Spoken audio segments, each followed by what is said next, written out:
So tonight's topic is a little bit about kind of don't be afraid of tournaments. And as I mentioned earlier in this stream, I just bought a ticket at the weekend to go to Mantic HQ in September to their first ever Armada tournament. And one of the reasons I wanted to go there was because I'm really looking forward to playing games again and getting back out, getting back to normal and stuff. But I kind of, when I mentioned there were still tickets for sale, it's subsequently sold out now. There's definitely a lot of people who are very kind of a bit nervous about going to tournaments. They are some are quite sort of like frightened about actually like either the fear of what they think they're going to see or they've heard horror stories. So I wanted to tell you why you shouldn't really be afraid of tournaments. So first of all, I think that you shouldn't really think of them as a tournament. I think the word tournament conjures up this kind of like knights jousting on the back of horses, like kind of like a fight to the death type thing. And I think that instantly instills kind of a bit of fear into people. Like a tournament, like it's a tournament in terms of the fact that you are playing against somebody and the winner kind of moves on up the rankings or whatever it is, or goes to try and be the kind of like the #1 player of the day. But it's not like it's not life and death we're doing here. This is kind of like toy soldiers. So some events will be more competitive than others, and we'll come on to the kind of background about that in a little bit. But think of it more as an event as opposed to a tournament. I think if you think about a tournament, it kind of sets the wrong connotation in your head. If you think about it as a gaming event, something you would attend and kind of play games at, it might just kind of instill like a slightly different thought process about it. I think you should also think about attending a tournament, especially if you're a bit nervous about it, not with the intention of really winning any games. Now, I'm not suggesting that because you've never been to a tournament, you're not a very good player. You might have reasons why you just don't like the idea of it. But I think if you go with the intention of just, actually, I'm just going to play 4 games today or 5 games today, whatever the case may be, and don't really think about actually winning the games, it just, again, it takes away that kind of that competitive kind of sort of thought process that starts putting pressure on you and starts making you panic about stuff and like instantly makes you nervous about going. Don't really think about winning. I mean, one thing we've talked about on these live streams in the past is there's a wide range of gamers when it comes to gaming. Some people just like to hobby. Some people just like to roll some dice and have a bit of fun. Some people really want to test their skill and be the best that they can be when it comes to kind of games. But you just because you're going to an event or going to a tournament doesn't mean you have to go to win. And I'll come on to some of the reasons why that might be the case in a minute. But like, I think almost taking that winning mentality out of it a little bit, it just kind of breaks down a barrier if you're a bit nervous about going, especially for your first one. It might be you're a great player and you actually want to try and win a tournament. But I guess at that point, these are less sort of frightening than they would be to somebody who's just getting started. The next point, I guess, is just don't put yourself under pressure. There's no $1 million first prize. Like, nobody's kind of like sort of competing for kind of TV rights and selling the story of a movie deal or anything like that. There's no relegation if you lose. It's not like you're in some kind of league and you don't get paid the same money next year. It's like I said before, it's just toy soldiers. It's just the tabletop game type thing. It might be a card game. It might be it might just be a miniatures game or something, but don't put yourself under kind of undue pressure for it. The worst thing that will happen really at this event is that you'll lose all your games. And actually, sometimes there's a prize for that. So don't really worry about it. It's not like it's going to be all over the news tomorrow, like guess who lost all their games at the tournament type thing. Just the pressure is only what you put on yourself. There's no pressure from the actual event itself. The next point, I guess, is consider the game that's being played and the type of event that it is. And this will give you the type, it'll give you an idea of the type of players that you're probably going to come up against. So, for example, some games which are bigger than others and more popular will tend to attract more competitive players, purely just because of the amount of people that play that game. Where if you're playing a game like, let's just take Walking Dead as an example, it's a bit more of a relaxed game. Yes, it was played in a competitive spirit, if you like, when we went to a tournament. Just been talking to Rob Brown there, but that's where we met each other. Yes, it'll be played in a competitive spirit, that somebody wants to win the game kind of thing. But it's a bit more relaxed, you know what I mean? It's not like we're not looking for kind of world-renowned glory out of this thing. I think actually looking at the size of the event as well can give you an idea about what the expectation is. If you've got like a 10-man event, like I can't even remember how many people are playing in this Armada event at Mantic, but it's not like sort of hundreds, if you like. It might be sort of 10, 16 people, something like that. That gives you kind of an idea of what type of event it's going to be. The game's brand new. It's at the company's headquarters. They're kind of obviously very keen that people are just going to have a fun day and enjoy themselves and have some good games. And there's probably about somewhere between 10 or 16 people playing. So people are probably not going there to try and kind of be mega competitive, if you like. Conversely, if you've got a 124 person event that is kind of like billed as the European Team Championship or something like that, or the UK Championships, I imagine people are going to that event with a lot more competitive edge, wanting to win it, wanting to maybe say, I won the UK Masters or wherever it is. So I think looking at the size of the event, looking at the location of the event, looking at like kind of what the game is itself, you know, if it's your first one, you might not want to go to a 128-man sort of 40k event, but you might be really happy to go to like a 10-man, I don't know, Burrs and Badges event, for example. There's a very different kind of connotation between those two types of events.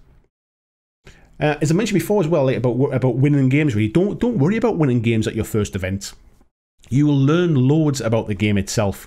You'll like if you're playing sort of 4 or 5 games in a day, and we'll come on to how many games you play and stuff later, but if you're playing 4 or 5 games in a day, what you do is you'll learn something from your first game that you'll probably remember in your second game. Even if you lose every game of the day, you'll learn something from each game. People are generally really friendly and they just want to play games together, and if you're pretty new to the game, the other person will probably help you out. Yeah, I mean, it's a tournament. They're going to want to win. And if they're a better player, generally, they will win.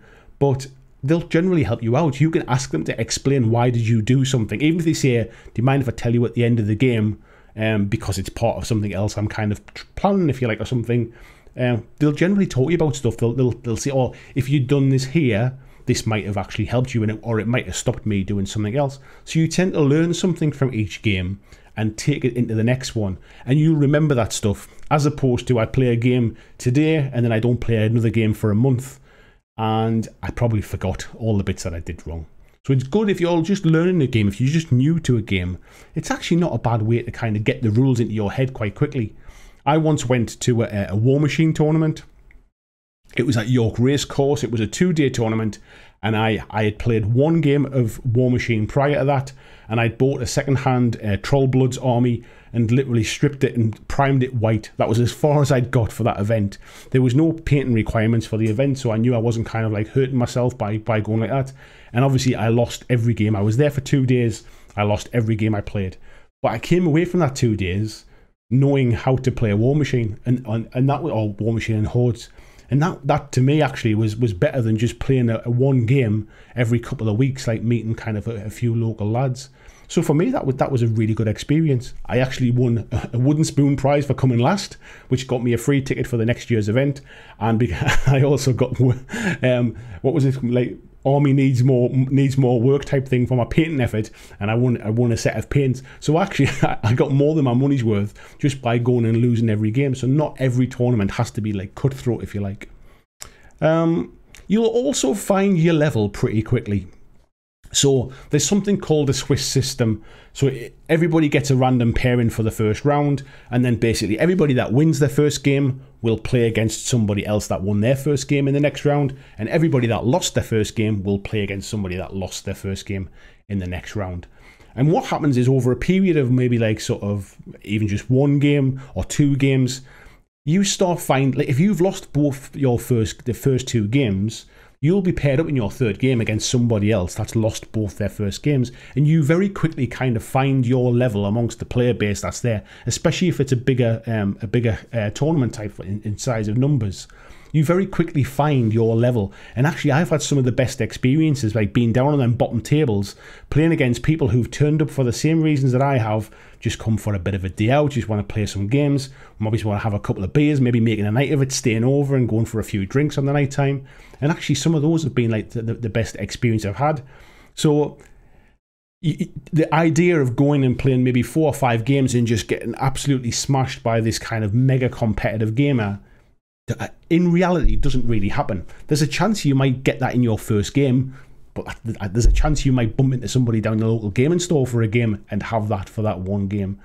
But it's not necessarily a sign of just tournament play. What I would recommend as well is read the tournament pack. If you're thinking about going to an event, read the tournament pack. Every tournament should have like kind of some documentation which tells you when the event is, whether lunch is provided or not, how many games you're playing, how long you have to play each game, how many points you need, any painting requirements, are there any special kind of rules or scenarios, that type of stuff. You read the tournament pack. That will again give you an idea of what the what the expectation is. Like if it's really convoluted kind of rules where they're saying like, oh, you can't take this but you must take 2 of these, or like we're changing the scoring system compared to what's in the rulebook, just pass it on. Don't go to that one.